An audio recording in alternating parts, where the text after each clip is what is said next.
Canelo Alvarez versus Bud. Now, there's a lot of misconceptions coming into this fight that not a lot of people are taking the time to really just analyze. They're just going out and saying, oh, Canelo's too big, he's 168, Terence Crawford never fought, he's really a 147 pounder, he doesn't have the power, he's too skinny, Canelo, he's too talented, greatest resume of all time. All of these things that people are just throwing out there without truly trying to analyze the state of these fighters. Now, I have gathered a few points where I believe people are just completely missing on both sides for Terence Bud Crawford and Canelo Alvarez. And the first misconception I want to dive into is Canelo's power. Now, Canelo is powerful. Canelo is strong. He's a hefty freaking middleweight. He's shorter than everybody, knocking out everybody. But those knocking out everybody days are behind him. And he's no longer the fighter that went against Caleb Plant, that went against Billy Joe, that went against Kovalev. When we saw the Caleb fight, that was the last time Canelo had healthy hands. He had surgery, fought Bivol. I don't know if it was right. I think he fought Bivol right after that. But his power wasn't the same. He fights Triple G. We really see it in John Ryder, where he can drop his opponent, but he can no longer put them out. And I don't know, I think it was the right hand, but we saw the power waning. John Ryder spoke to it. Jaime McGee and Berlanga didn't really speak on it because they were given such a big opportunity to put their name up here amongst all the, not greats, but household names of boxing. So they didn't really speak any negativity upon Canelo. But John Ryder spoke out that Canelo isn't the same power puncher that he was. And you can see it in the Jaime McGee fight, in the Berlanga fight, where he drops him with the left hand, drops him with the quick counter, drops him with the hook. And they get back up and they're perfectly fine. If that was 3, 4, 5 fights ago, that could have been a totally different situation. But Canelo is waning in power, and not a lot of people are speaking to that. Not only is he waning in power, not to an insane degree, but he's not the same power puncher that's knocking out Kirkland, that's knocking out not Daniel Jacobs, but Amir Khan. So another thing that I believe that goes to that power aspect that I was speaking on is Canelo's legs, his knees isn't exactly where they once were. I was looking at the William Skull fight, and a lot of people were just pointing out that Canelo isn't throwing and he isn't cutting off the ring.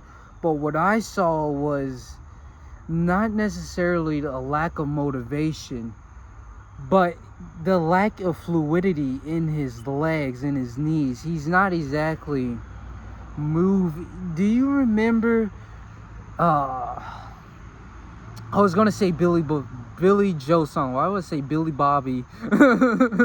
Ricky Bobby. The Billy Joe Saunders. But what's a different fight? Daniel Jacobs. Let's bring out Daniel Jacobs, where he's insane head movement. He got insane. He's even jogging, like he has a different kind of. He was more alive. He was more alive. And nowadays he's like this husky, rock'em sock'em, bulldozing, rampaging kind of fighter. That's just more slow, more heavy, more hefty, a lot more weight. It's probably because he went to 175, but he's a lot more heavier than that loose Canelo. That there was a different feel to that Canelo, a different flow, a different rhythm. He just had a different, I don't know, he was just more alive. But his legs aren't the same. And people are talking about he could have cut off the ring, he could have did this, he could have did that. I don't think he actually could have. I don't think he can move the same as he once did. I think he had knee injuries, knee problems that's slowing him down from being able to move like he once did against Billy Joe, where he's moving his leg, he's doing a light jog against Daniel Jacobs, insane head movement against Caleb Plant. It's just a different stylistically fighter than what was before. And people are saying Crawford's going to slow down, and I guess we can go into a misconception upon Crawford where they're saying he's slow. Now, a lot of people don't understand that Crawford went into that Madrimov fight with the intention that after this he's going to be fighting Canelo Alvarez. He was done after the arrow spins. It was very clear that he was retired after arrow spins, but he was going to do the rematch because not only was they contractually agreed upon to do it, but it was that big money fight. He only wanted tens of millions of dollars for his next payday. And Turki Al-Sheikh, I don't know what fight he wanted to put on, but it was very clear that Madrimov was a tune-up for, I think, maybe not Crawford, Charlo. Maybe it was a tune-up fight for Charlo, because that was the plan. Fight Charlo after Spence rematch, right? So Charlo falls through. He loses to Canelo in not devastating fashion, but he doesn't do anything. He's running around the ring, and he has a very bad misconception after that fight. And I guess Crawford just decides he doesn't want anything to do with that.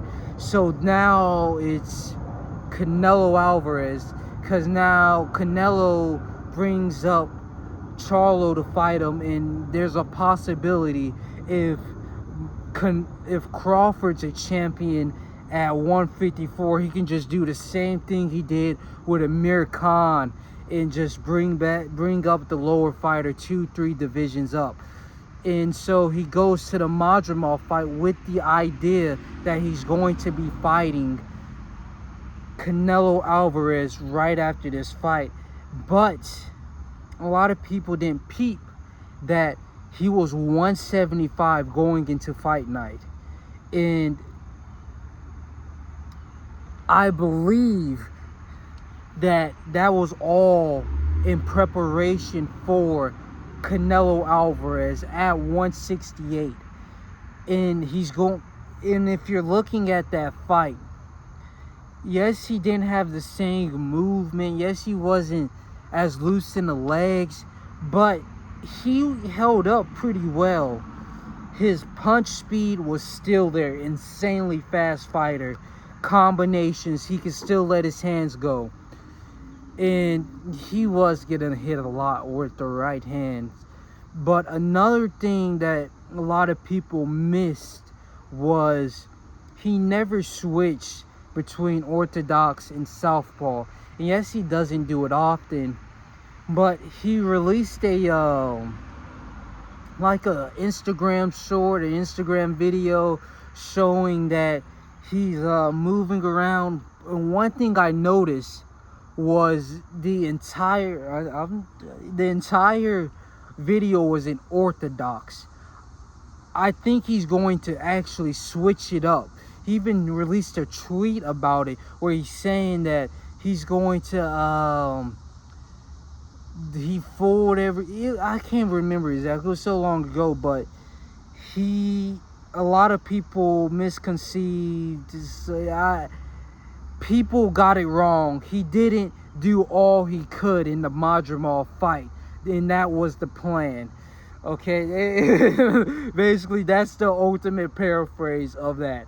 He didn't do all he could, and if he goes out and switch and then moves and then release the fast combinations that he did on Madrimov, he could slow down the movement in the punches of Canelo Alvarez.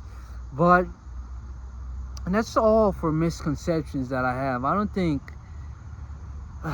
another misconception, I guess, would be Canelo's. Oh, I was going to say Canelo's age, but Canelo's punch speed. He is insanely fast. But Crawford's age, that being 38, a lot of people are not understanding that Usyk is 38 in the best at heavyweight. Artur Beterbiev is 40 years old in the best at heavyweight, not heavyweight, but light heavyweight. If you go and look at heavyweight rankings, every top dog is 35 plus. If you go and look at pound for pound, everybody is 35 plus. All the top dudes at boxing at this day and age is over 35. So to say that age is going to play a factor, the science of boxing is on a whole new level than it was when George Foreman was walking around. If George Foreman today is Martin Bacoli, where he has a little muscle belly. So times are changed, so we'll see.